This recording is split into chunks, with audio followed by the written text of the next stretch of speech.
Voilà. Nous allons commencer la deuxième partie. Le Seigneur est bon. Peut-on rendre des actions de grâce à l'Esprit Saint? La parole ne nous l'interdit pas. Nous allons remonter dans le livre de la Genèse au chapitre 41, verset 38.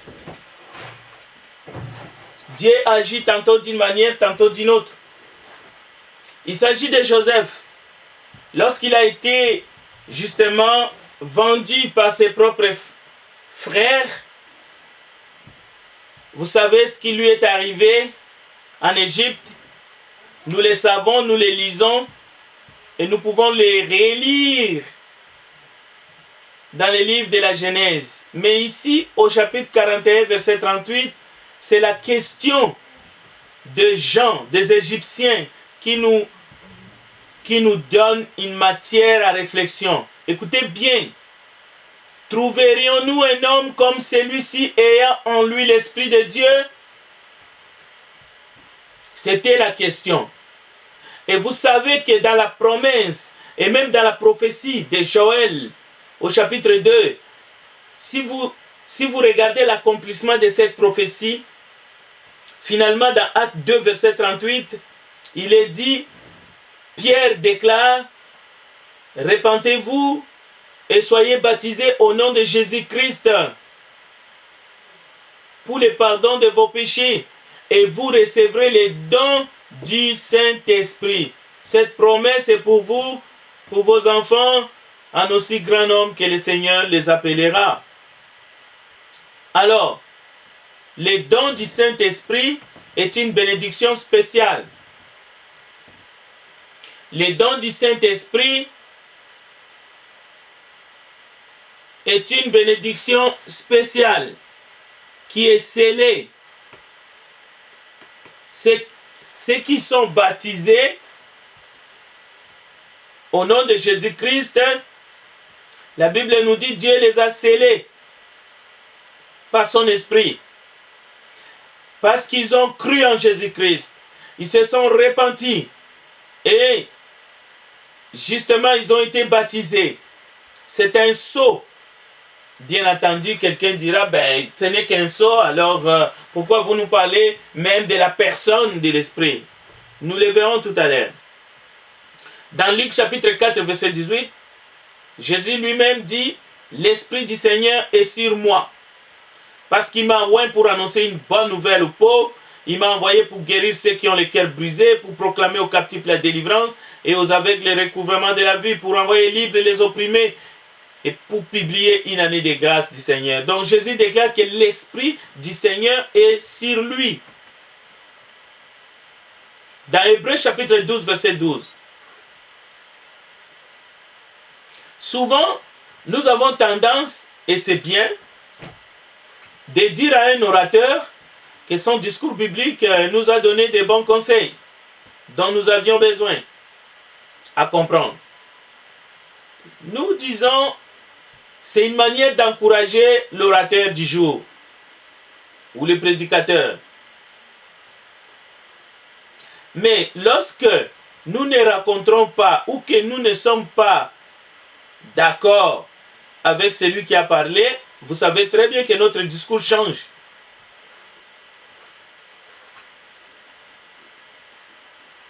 Est-ce que il est possible que l'Esprit du Seigneur dit à travers la parole de Dieu quelque chose dont nous ne sommes pas d'accord? Question. Donc, le thème même de notre sujet de ce matin, peut-on être reconnaissant à l'Esprit de Dieu? Peut-on rendre des actions de grâce au Fils de Dieu pour ce qu'il a fait pour nous? Devons-nous dire merci au Père d'avoir envoyé son Fils unique pour nous sauver de nos péchés? Jean chapitre 3, verset 16. Car Dieu a tant aimé le monde qu'il a donné son Fils unique, afin que quiconque croit en lui ne périsse point, mais qu'il ait la vie éternelle. Jésus a dit, je ne vous laisserai pas orphelins. Il a prié le Père pour que l'Esprit vienne, pour nous enseigner, pour nous dire des choses. Pas simplement comme les autres les croient, abusivement d'ailleurs, parce qu'ils ont extrapolé les choses pour que nous puissions faire des miracles. Non. Pour un temps, oui, par la puissance du Saint-Esprit, ils ont ressuscité les morts. Mais appliquez-les dans ce temps de coronavirus. Appliquez-les si vous l'avez. Allez-y dans les morgues. Ah, vous allez me dire que non, le Seigneur ne nous a rien dit. Mais il n'a pas dit. Dans Marc 16, 15 à 16, ressusciter les morts. Vous voulez qu'il vous le dise combien de fois? C'est la mauvaise compréhension de la parole de Dieu. Bon. Notre Dieu n'est pas un fabricant de marionnettes. Mais il nous a créés. Et il nous veut autonomes, responsables. Il nous a créés à son image, libre, et encore libre de l'aimer, de le servir, libre de lire les Écritures et de les comprendre. Et il nous a jamais dit de faire de cette liberté une occasion ou un prétexte de vivre selon la chair. Parce que le texte nous dit, là où se trouve le Saint-Esprit, là aussi se trouve la liberté. Mais cette liberté, c'est une liberté pour donner gloire à Dieu, de donner toute la gloire à Dieu et de vivre dignement selon la parole de Dieu. C'est ça que ça veut dire marcher selon l'Esprit, en suivant ses instructions. La Bible nous enseigne que le Saint-Esprit est une personne. Mais nous allons parler de la puissance du Saint-Esprit. Mais d'abord, nous devons comprendre définitivement que l'Esprit Saint est une personnalité divine. Il fait partie de la divinité. Bien qu'il n'y a qu'un seul Dieu, un seul Seigneur. De même, il y a une seule église. Dans les textes grecs, Jean chapitre 14, verset 16, le pronom est masculin pour bien marquer que l'esprit n'est pas une force, mais une personne. Le Saint-Esprit est doué d'intelligence, de sentiments et de volonté. Des actions lui sont attribuées et seule une personne peut les accomplir. Les actions que le Saint-Esprit fait, seule une personne humaine, et pas humaine, mais une personne humaine ou divine peut les accomplir. Et nous allons citer ces actions-là. Et il y en a plusieurs. On ne peut pas camper sur une seule action. Parce qu'il peut y avoir une action qu'une personne accomplit et aussi un perroquet accomplit. On sait que les perroquets parlent. Alors, parmi les actions que la Bible attribue à l'Esprit Saint, il parle. Écoutez Apocalypse chapitre 2, verset 7. Que chacun de vous, que chacun, s'il a des oreilles, écoute bien ce que l'Esprit dit aux églises. Donc, même si vous les prenez que le Saint-Esprit parle à travers les Écritures, il parle pareil. Il parle. Oui. Un jour, pendant qu'ils célébraient le culte du Seigneur, le Saint-Esprit leur dit, mettez à part Barnabas et Saul pour l'œuvre à laquelle je les ai appelés. Actes chapitre 13, verset 2. Le Saint-Esprit parle. Il donne des directives.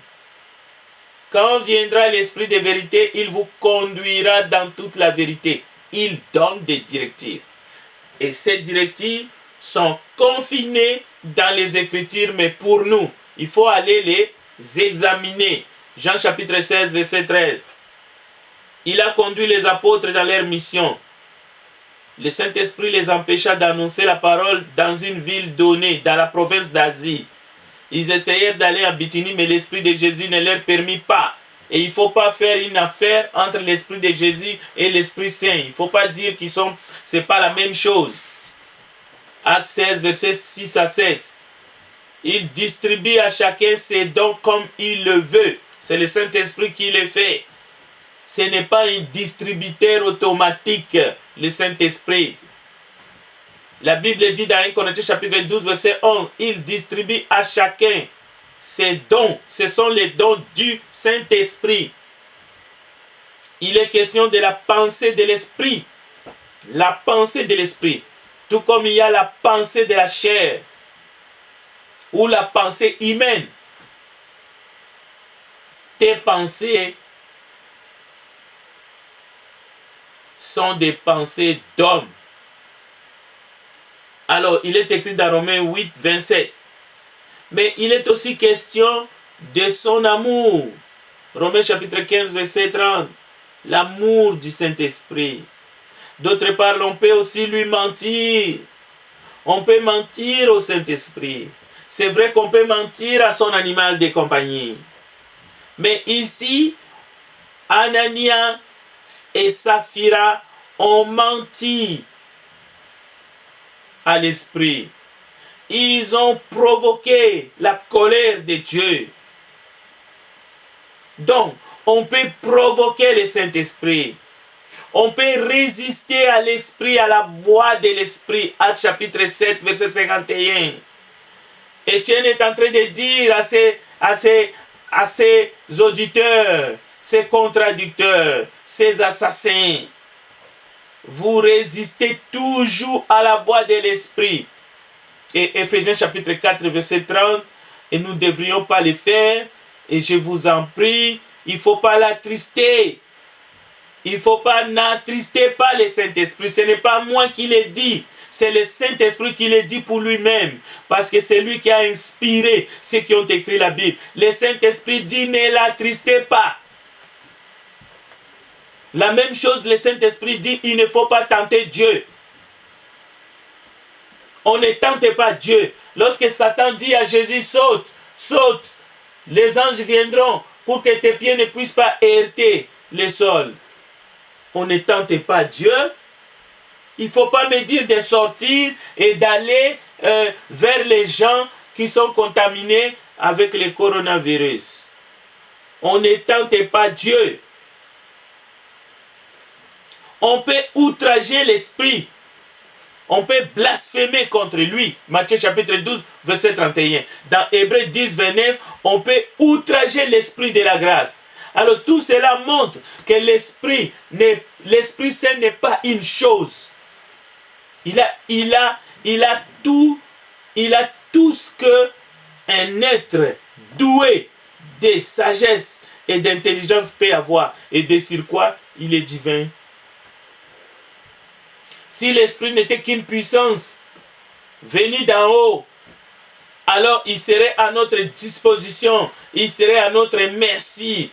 On lui ferait dire ce qu'il n'a pas dit, comme ces faux prophètes qui essaient de dire des choses au nom de l'Esprit. Et la Bible dit que ce sont des faux prophètes, des faux apôtres. Si le Saint-Esprit n'était qu'une puissance qu'on peut aller acheter en Afrique de l'Ouest, comme certains l'ont fait, ils sont allés au Bénin, à Ouagadougou, pour essayer de faire tomber les gens à distance. Et ils disent, c'est par la force du Saint-Esprit. Non. Jésus chassait les démons par les doigts de Dieu, par l'Esprit de Dieu, mais pas ceux-là qui le font aujourd'hui par des gris-gris, par la magie blanche, par la magie rouge. Non.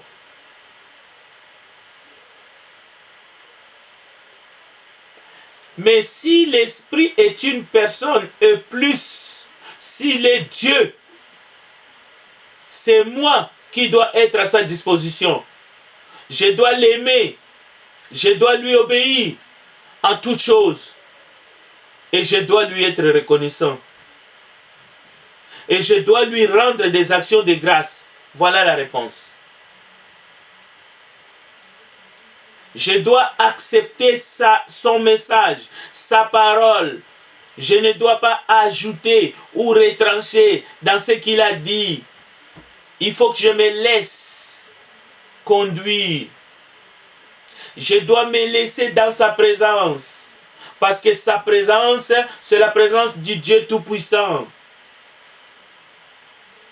Et une fois que nous sommes dans l'esprit, une fois que nous marchons dans l'esprit, une fois que nous vivons dans l'esprit, selon Galates, chapitre 5, verset 19, lorsque nous produisons les fruits du Saint-Esprit en nous et que nous essayons de nous contrôler pour ne pas l'offenser, pour ne pas l'attrister, alors nous devenons la source de toutes les grâces et de toutes les bénédictions divines.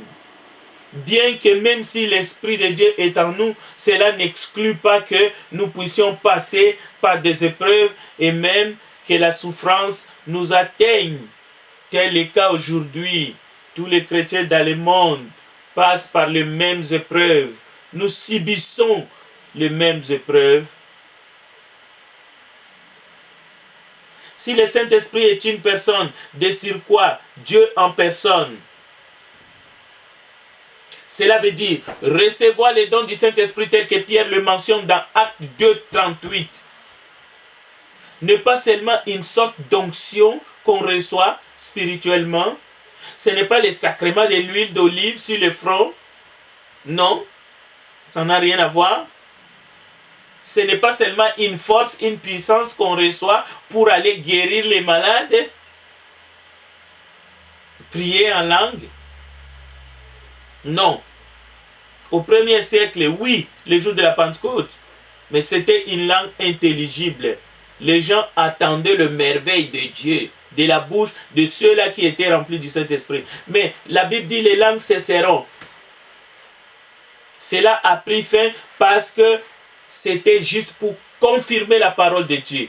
Alors, ne venez pas avec la fausse doctrine de la glossolalie, marmonner des choses que personne n'écoute, ni vous-même, et dire que vous êtes en train de prier en langue. Non. La Bible nous dit, l'esprit de vérité demeure auprès de vous. Il ne demeure pas seulement auprès de vous, comme Jésus l'a dit lui-même dans Jean 16, verset 7. Et le verset 14, et au verset 16 et 17, il a dit, il demeurera auprès de vous et il sera en vous. Cela veut dire, il n'est pas seulement en nous, mais il est aussi parmi nous et auprès de nous. Donc, après la nouvelle naissance, l'Esprit vient habiter en nous, comme l'apôtre Paul et l'apôtre Jean l'affirment. En maintes reprises dans la Bible, Romains 8, verset 9 à 11. 1 Corinthiens 3, 16. On a déjà lu ces versets dans la première partie de l'enseignement. Mais l'Esprit ne vient pas seul. Voilà le secret. Il ne vient pas seul, que personne ne vous trompe. La Bible dit, Jésus dit, si quelqu'un m'aime, il mettra en pratique ce que j'ai dit. Mon Père aussi l'aimera. Nous, c'est-à-dire le Père et moi, Jésus dit, nous viendrons tous deux à lui et nous établirons notre demeure chez lui. Jean 14, verset 23. C'est la glorieuse vérité que les apôtres s'efforcent de répéter dans leurs lettres. Être chrétien, c'est être habité par le Père, le Fils et le Saint-Esprit. Dieu demeure en nous. 1 Jean chapitre 4, verset 12. Et Paul va aller plus loin dans Galates chapitre 2, verset 20. Qu'est-ce que l'apôtre Paul dit dans ces cadres? Si je vis, ce n'est plus moi qui vis, c'est Christ qui vit en moi. Donc, comment Christ vivait en Paul? Comment Christ vit dans chaque personne qui croit en lui et qui a fait sa volonté, qui a obéi à l'évangile. Dieu a envoyé dans nos cœurs l'esprit de son Fils. C'est à travers, c'est par son esprit que Christ habite en nous, que Christ vit en nous. Et mais ce n'est pas seulement Christ, parce que la parole est devant nous. La parole est dans notre bouche. C'est le Père et le Fils, moi et le Père. Mais c'est en esprit. Donc, l'Esprit de Dieu habite en vous. Romains chapitre 8, verset 9 à 11. Être rempli du Saint-Esprit, ce n'est pas être rempli du vin doux. Non. Ce n'est pas être rempli de force. Tu peux aller au gym, porter de poids pour essayer de faire vos biceps et vos je ne sais pas quoi encore, la torse. Ça c'est possible. Mais être rempli du Saint-Esprit, ce n'est pas être rempli de forces musculaires. Non. Oui, l'Esprit peut nous fortifier. L'Esprit peut fortifier notre cœur. Oui, ce n'est pas seulement être rempli d'amour. Et il faut que ce soit l'amour de la vérité. Parce que le Saint-Esprit ne peut pas seulement te pousser à aimer une personne, justement, qui est ta douce moitié, et te dire d'avoir la haine de la vérité. Non. Oui, bien sûr, il s'agit d'être rempli de l'amour, de la vérité, d'être rempli de la joie. Oh, mais écoute-moi, je suis dans la joie. Je suis dans la joie, ok. Mais une joie qui te pousse à faire la fête, ce n'est pas de cela qu'il s'agit. Attention. C'est la joie du Saint-Esprit. Et cette joie est différente de la joie des gens de ce monde. Bon, en un mot, qu'est-ce que cela veut dire être rempli du Saint-Esprit? Être rempli du Saint-Esprit signifie, ce n'est pas nous qui possédons l'Esprit en plénitude. Non. C'est lui qui nous possède tout entier. C'est lui qui remplit tout en tous. Cela veut dire c'est lui qui nous dirige selon sa volonté. Le Saint-Esprit intercède. L'Esprit lui-même prie Dieu pour nous avec des gémissements qu'on ne peut pas exprimer par des paroles. Ce n'est pas les paroles, la glossolalie, du charabia, dont il est question ici dans Romains 8, verset 26. Non, des gémissements qu'on ne peut pas exprimer. C'est-à-dire, on est là, on prie avec des paroles intelligibles. Mais le Saint-Esprit, comme il fait partie de la divinité, il peut nous aider dans la prière avec des gémissements qu'on ne peut pas exprimer par des paroles.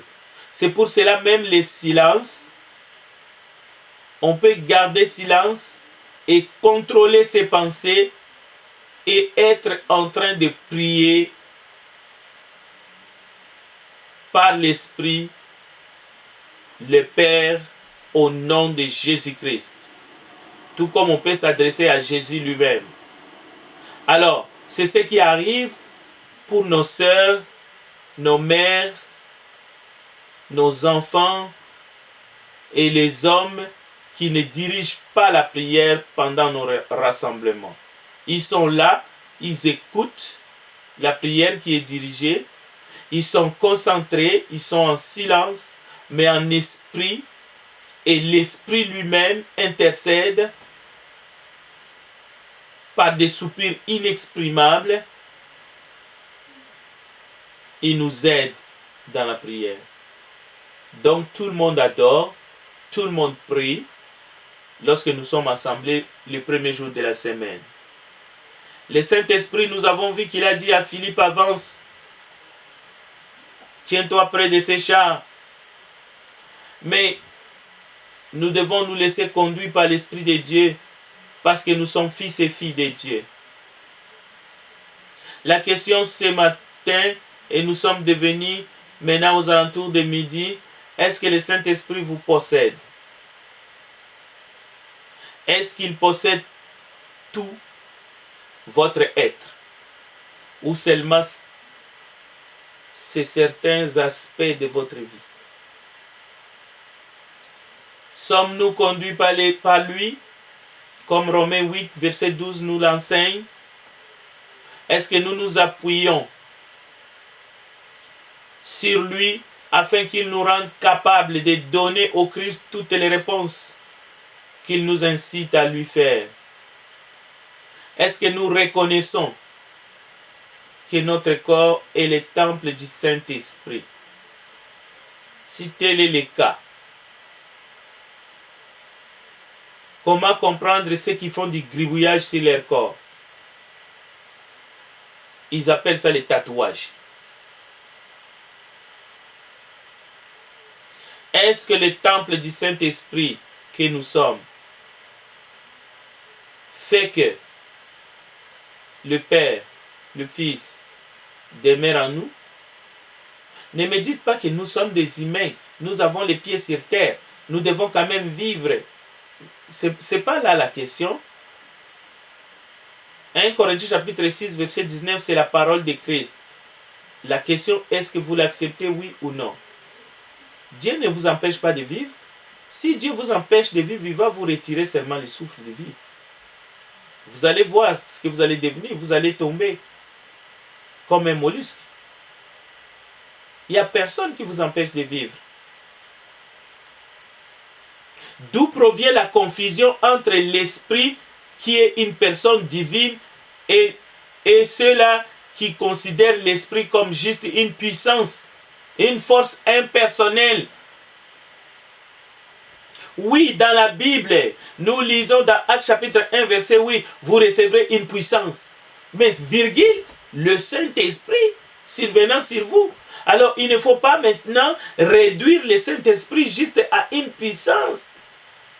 Une puissance ne peut pas faire tout ce dont nous voyons le Saint-Esprit en train de réaliser depuis sa venue sur la terre et avant même la fondation du monde. C'est une question de traduction de la phrase grecque mal traduite par justement dans d'autres langues telles que le français ou l'anglais. Vous recevrez une puissance, le Saint-Esprit survenant sur vous. Donc, c'est une puissance, virgule, le Saint-Esprit survenant sur vous. Est-ce que cela veut dire que le Saint-Esprit n'est qu'une puissance? La réponse est non. On peut lire cette promesse dans d'autres versions. Nous allons aller dans la version La Colombe.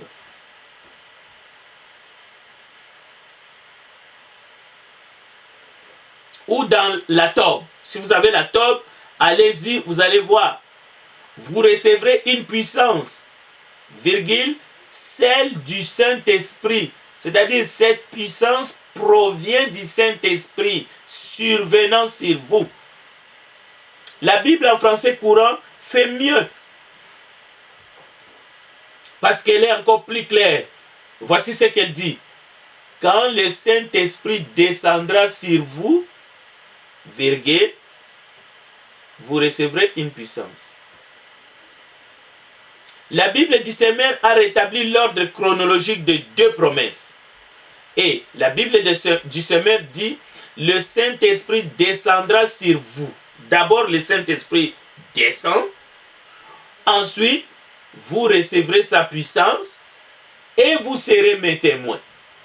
Alors, si vous voulez tout faire par vous-même, mais les disciples ont entendu. Même lorsque vous vous levez pour faire une étude ou simplement pour aller à votre travail, sachez que c'est grâce à lui. Nous savons que les Juifs évitaient de prononcer le nom de Dieu. Ils ont remplacé toutes les expressions par lesquelles, en fait, ils ont rassemblé tout ça par un mot. Et ces mots voulaient dire simplement la puissance.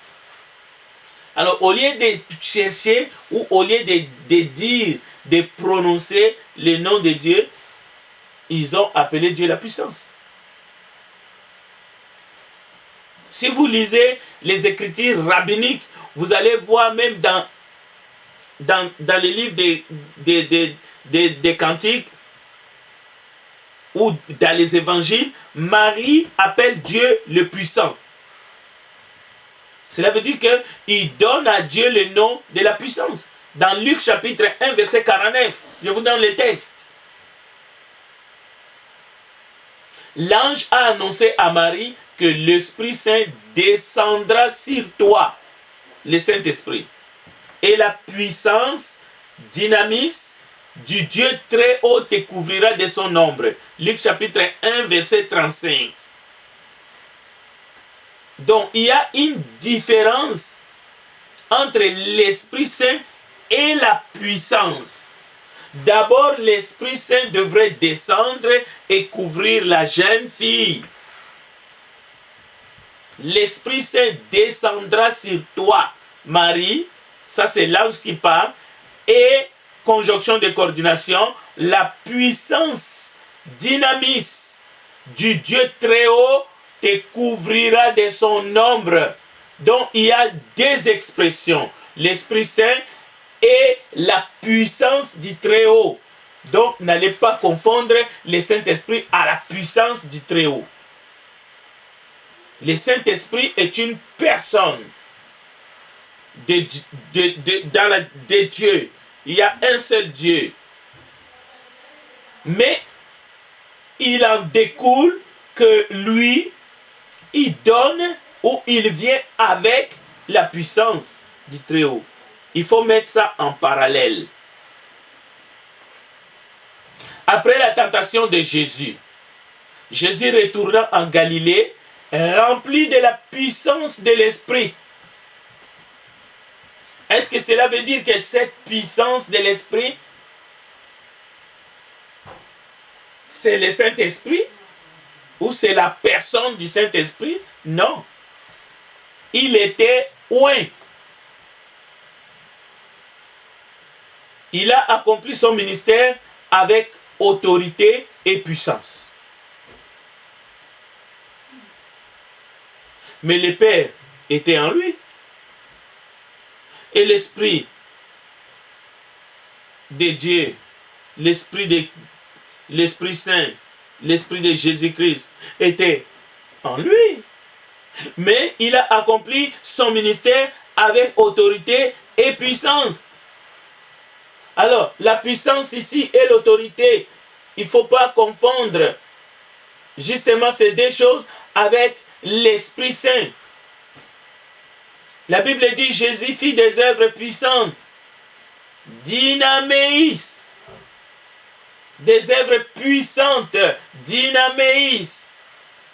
La puissance est dynamis. Matthieu chapitre 11, verset 20 à 23. Les deux disciples d'Emmaüs résument leur opinion sur lui en disant que Jésus était un prophète puissant, dynatos. Donc c'est pas pareil. Même si nous allons en grec, vous allez voir que des fois Jésus-Christ était un prophète puissant en action et en parole. Donc puissant ici n'a rien à voir avec l'Esprit Saint. Cette puissance, Jésus l'a déléguée aux apôtres lorsqu'il les envoya en mission. Alors ce n'est pas le Saint-Esprit qui est descendu sur les apôtres lorsque Jésus-Christ envoie les apôtres en mission. Luc chapitre 9 verset 1. Non, Jésus leur a donné la puissance. Il a transféré cette puissance. Il a délégué aux apôtres lorsqu'il les envoya en mission. Il ne faut pas confondre justement ce qui se passe en ce moment-là dans Luc 9.1 avec ce qui s'est passé le jour de la Pentecôte où le Saint-Esprit est descendu.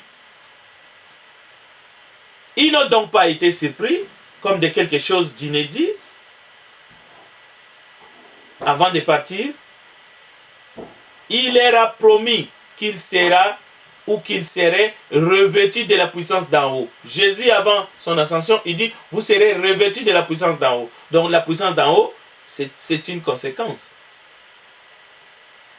Lorsqu'il leur dit, vous recevrez une puissance, lorsque le Saint-Esprit viendra sur eux. Donc, le Saint-Esprit est venu sur eux. En plus, ils ont reçu ils ont été revêtus de la puissance d'en haut. Chose que nous ne sommes pas tous revêtus d'ailleurs. C'est pour cela qu'il n'y a personne qui fait comme eux. Hein. Et ils ont reçu le Saint-Esprit. Nous avons reçu le Saint-Esprit. Mais eux, ils étaient revêtus de la puissance d'en haut. Lorsqu'ils imposaient la main à quelqu'un, cette personne pouvait aussi être revêtue de cette puissance d'en haut. Cela veut dire faire des miracles. Mais nous n'avons pas tous reçu. Écoutez, si tous les pasteurs seulement, pas tous les chrétiens, étaient revêtus de la puissance d'en haut comme les apôtres l'ont été, bien que nous avons tous reçu le don du Saint-Esprit, qui ne veut pas dire que nous n'avons pas reçu le Saint-Esprit, que l'Esprit de Dieu n'habite pas en nous. Parce que si l'Esprit de Dieu n'habite pas en nous, nous ne sommes pas fils de Dieu, nous n'appartenons pas à Dieu. Mais nous n'avons pas été revêtus de la puissance d'en haut, les dons miraculeux, les dons de faire des miracles. Non, si tous les pasteurs, entre guillemets, ceux qui se disent pasteurs, mais qui ne sont pas qualifiés, qui n'ont jamais été établis, qui ne remplissent pas les conditions de 1 Timothée chapitre 3. Mais admettons que la fausse lecture de Marc 16, 15 à 16, si c'était le cas, mais qu'est-ce que vous attendez pour sortir et pour aller attraper le coronavirus? Qu'est-ce que vous attendez pour aller chasser? Et surtout guérir, mais pas seulement guérir, mais ressusciter les morts. Surtout ça. Ressusciter les morts. Parce que c'est un défi. Alors il faut arrêter définitivement avec cet enseignement mensonger bidon qui ont poussé certains à s'enrichir. Marc 16, 15 à 16, la fausse interprétation. Aujourd'hui, vous êtes mis à nu. Alors vous allez dire que non, Dieu ne m'a pas dit. Mensonge. Pierre demande à la foule, pourquoi nous fixez-vous avec tant d'insistance, comme si c'était nous qui, par notre propre puissance, dynamisme ou notre piété, avons fait marcher cet homme? C'est parce que nous croyons dans le nom de Jésus que la puissance de ce nom a rendu à cet homme la force de se tenir debout. Écoutez bien. C'est la puissance de ce nom qui a rendu cet homme debout. La force de se tenir debout. Acte 3, verset 12 à 16. Par quel pouvoir ou puissance ou au nom de qui avez-vous fait cela? Leur demandent les prêtres. C'est au nom de Jésus. Et sous-entendu par sa puissance. C'est par la puissance de Jésus. La Bible nous dit dans un autre exemple, Étienne rempli de la grâce et de la puissance divine, accomplissait des grands prodiges et des signes miraculeux au milieu du peuple. Acte chapitre 6, verset 8. Ces miracles sont le marque qui caractérise un apôtre, justement, ou ceux qui a reçu l'imposition de main d'un apôtre. 2 Corinthiens chapitre 12, verset 12. La puissance de Dieu. Il ne faut pas confondre la puissance de Dieu avec l'Esprit Saint. La puissance de Dieu, écrit aux Romains, s'est manifestée dans le miracle et les prodiges réalisés par la puissance de l'Esprit de Dieu. Il y a la puissance de l'Esprit de Dieu. Mais l'Esprit de Dieu, il ne faut pas confondre la personne et ses actions ou sa puissance. Jésus n'est pas la puissance. Jésus-Christ, c'est Jésus-Christ. Il est le Tout-Puissant, c'est-à-dire il est l'alpha et l'oméga, il est le commencement et la fin, il est omniscient, omnipotent, omniprésent. Il peut tout. Rien ne lui est impossible. Mais son identité, Jésus est Dieu, tout-puissant.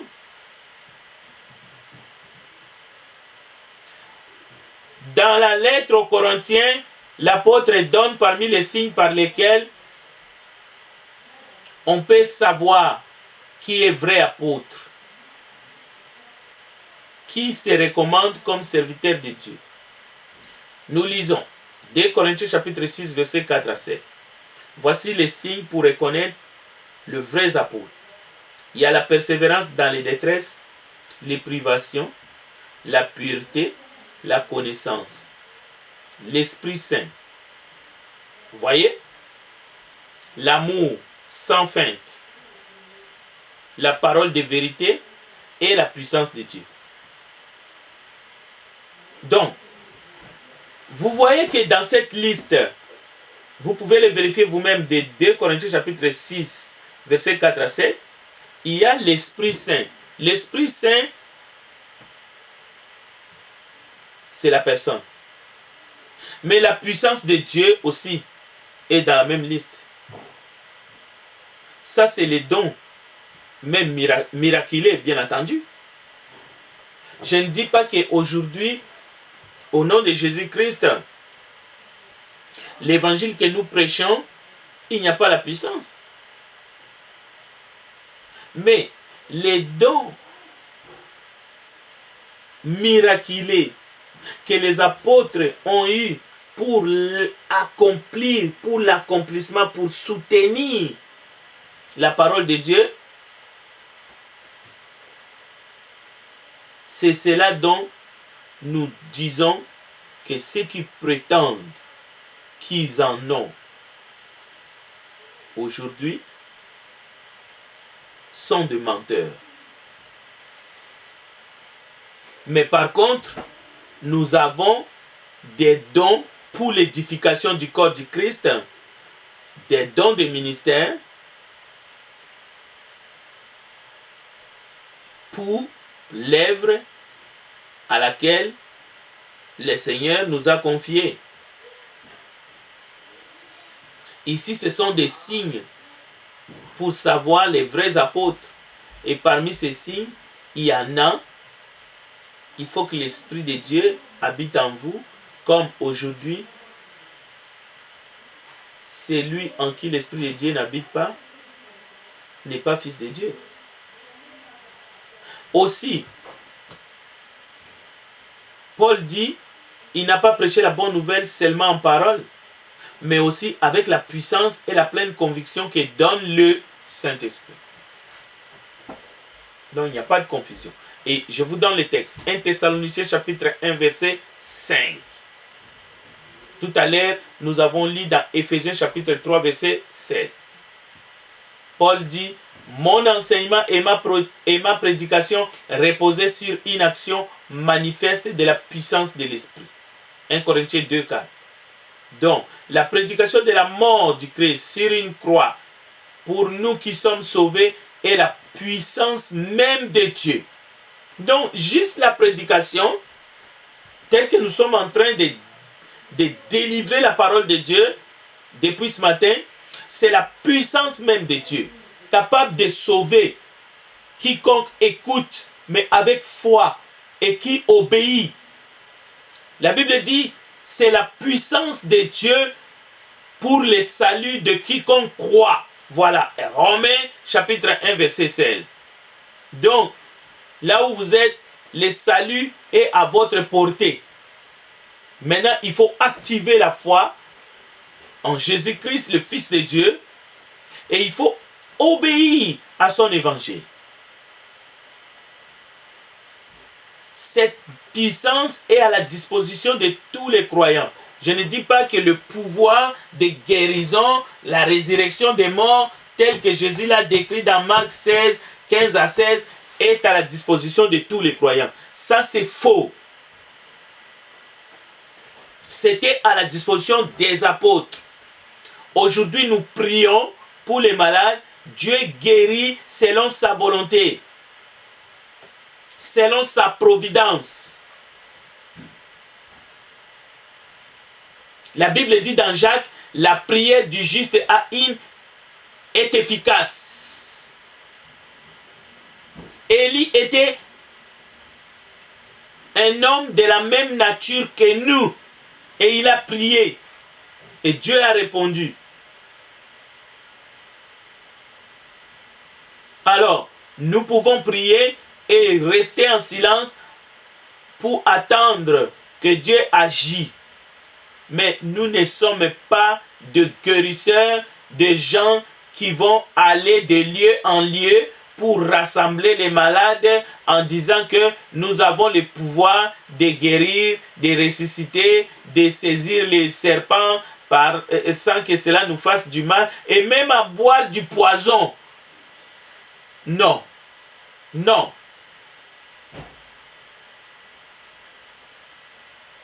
Paul prie pour les Éphésiens afin que Dieu illumine leur intelligence pour qu'ils comprennent l'extraordinaire grandeur de la puissance qu'il met en œuvre en notre faveur à nous qui plaçons notre confiance en lui. Donc, la puissance de Dieu est dans sa parole. Cette puissance, en effet, il l'a déployée dans toute sa force en la faisant agir dans le Christ lorsqu'il a ressuscité des morts. Éphésiens chapitre 1, verset 19 à 20. Un peu plus loin, il demande à Dieu qu'il leur accorde d'être fortifiés avec puissance par son esprit dans leur être intérieur.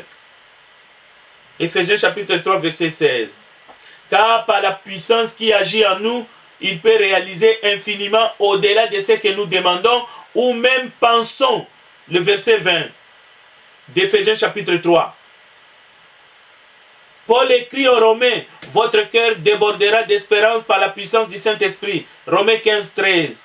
Aux Colossiens, Dieu vous fortifiera pleinement à la mesure de sa puissance glorieuse pour que vous puissiez tout supporter et persévérer jusqu'au bout. Colossiens 1, 11. Dieu nous a donné tout ce qu'il faut pour vivre dans l'attachement au Seigneur. 2 Pierre 1, 3. Donc, nous devons puiser la force dans le Seigneur et dans sa grande puissance. Éphésiens chapitre 6, verset 10. Donc, Dieu nous a donné un esprit de puissance, d'amour et de maîtrise de soi. 2 Timothée chapitre 1, verset 7. Et non un esprit de timidité. Dans ce sens, oui, il y a la puissance de l'esprit. Dans l'Église, Christ est présent, est toujours présent, comme dispensateur de la puissance. Mais en nous, Christ est présent comme esprit. Et il démontre comme la puissance de Dieu à travers la foi parce qu'il vit en nous et il agit en nous. Dire que le Saint-Esprit est une puissance de Dieu, cela n'est pas faux. Mais avoir le Saint-Esprit juste comme une puissance, ça c'est faux. Parce que c'est lui qui a ressuscité Jésus d'entre les morts. Dieu lui-même. La Bible nous parle de les puissances du monde à venir. Dans l'Épître aux Hébreux, chapitre 6, verset 5. Les apôtres ont déjà manifesté par des signes et des miracles et des guérisons et même des résurrections des morts cette puissance.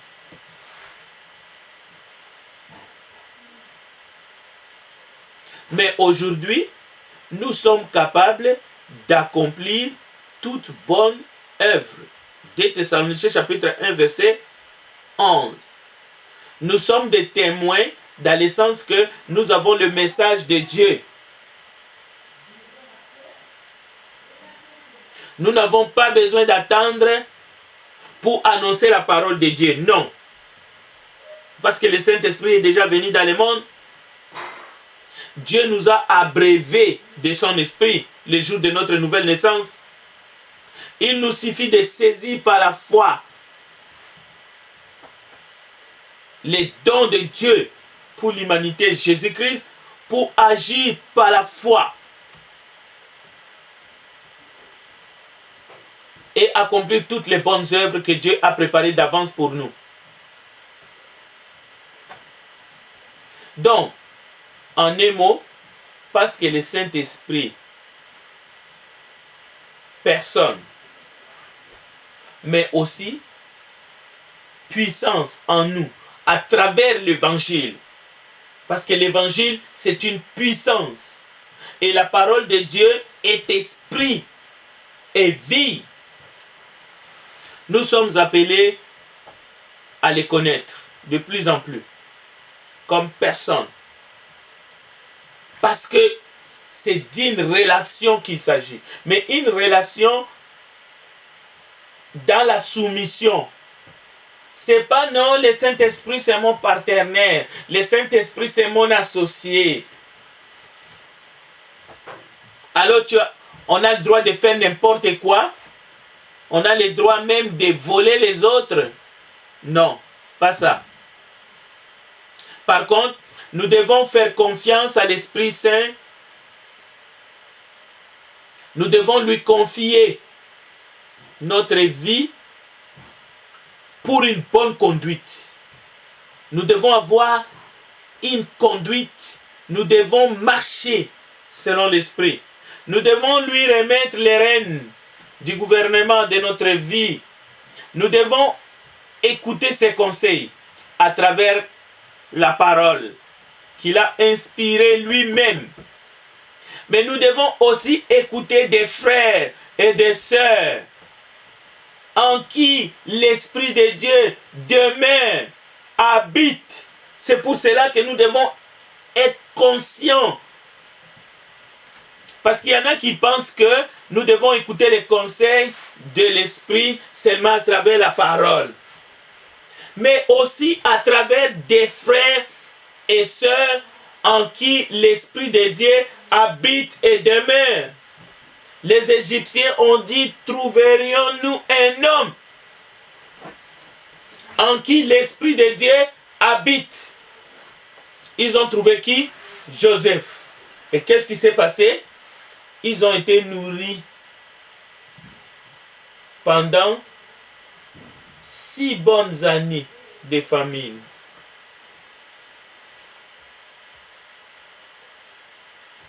Chers bien-aimés, nous arrivons à la fin de cet enseignement. Mais nous n'avons pas épuisé le sujet. Mais nous avons répondu à une question. Puisque l'Esprit est la source de notre vie, puisqu'il a inspiré la parole, puisqu'autour de nous il y a des hommes et des femmes, des frères et sœurs en qui l'Esprit de Dieu habite, nous devons écouter les conseils de l'Esprit. Puisque la parole de Dieu a été inspirée par le Saint-Esprit, nous devons marcher selon la parole. C'est la seule autorité en matière de religion. Même l'ancien, même le prédicateur, même le trésorier dans l'église,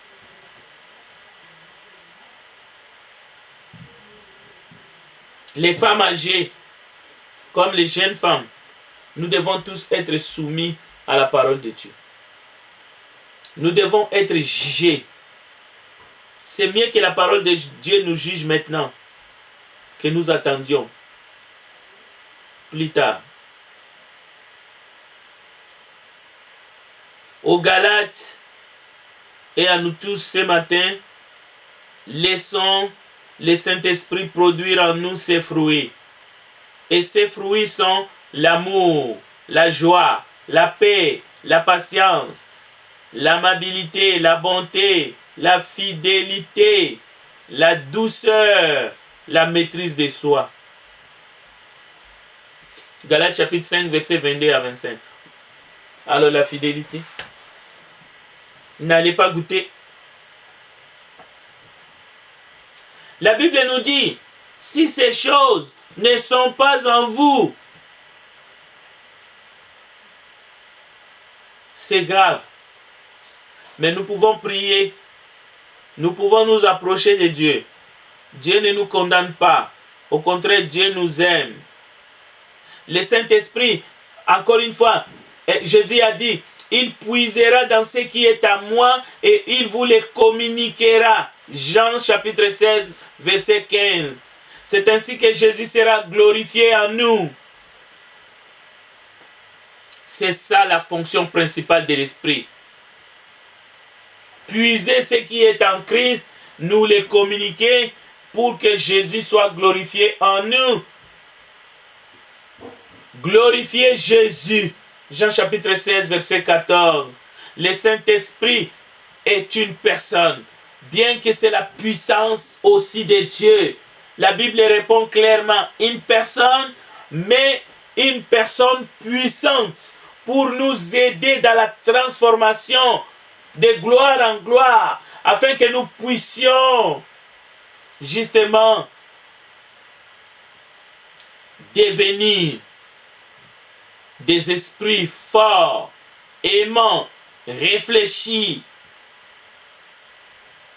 N'est-ce pas ce dont nous avons le plus besoin?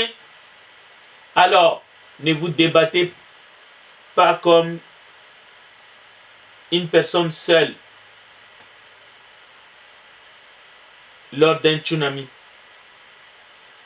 Nous pouvons compter sur l'Esprit de Dieu. Nous pouvons compter sur Dieu. Jésus a dit, je ne vous laisserai plus orphelins. Alors, de temps en temps, nous pouvons dire, merci Seigneur. Merci, cher Saint-Esprit. Merci pour ta parole. Comme nous disons, merci Père, parce que sans toi, nous serions encore dans nos péchés. Tu as envoyé Jésus pour nous. Prions le Seigneur. Nous te bénissons, grand Dieu, car tu es bon. Ta parole est vivante. Bénis tous nos frères et sœurs qui vont nous suivre, même en différé. Touche le cœur. Soutiens nos foi. Donne-nous de connaître, de te connaître. Jésus a dit, je leur ai fait connaître ton nom. Oh, que cette prière qui a déjà été exaucée, mais pour nous, pour chacun qui va écouter cette parole, que chacun puisse mettre sa vie en ordre, que chacun puisse obéir à l'évangile de Jésus-Christ, afin que ces jours-là, nous puissions te voir. Merci parce que ta parole dit qu'avec Dieu, nous ferons des exploits. Nous ne sommes pas seuls, Père, parce que le Saint-Esprit est venu et il est avec nous et il habite en nous. Bénis cette parole, bénis nos frères et sœurs partout dans le monde. Bénis, Père, cette parole afin que ceux qui ne connaissent pas, ceux qui ne voient pas encore briller l'évangile de grâce, puissent eux aussi profiter de cette grâce abondante. Merci pour ta présence, Saint-Esprit, dans ce monde. Conduis-nous, convainc le monde du péché, afin qu'ils voient la gloire de Jésus et que Jésus soit glorifié dans leur vie. C'est en ton nom, Christ, notre Seigneur Jésus-Christ, nous avons ainsi prié. Amen.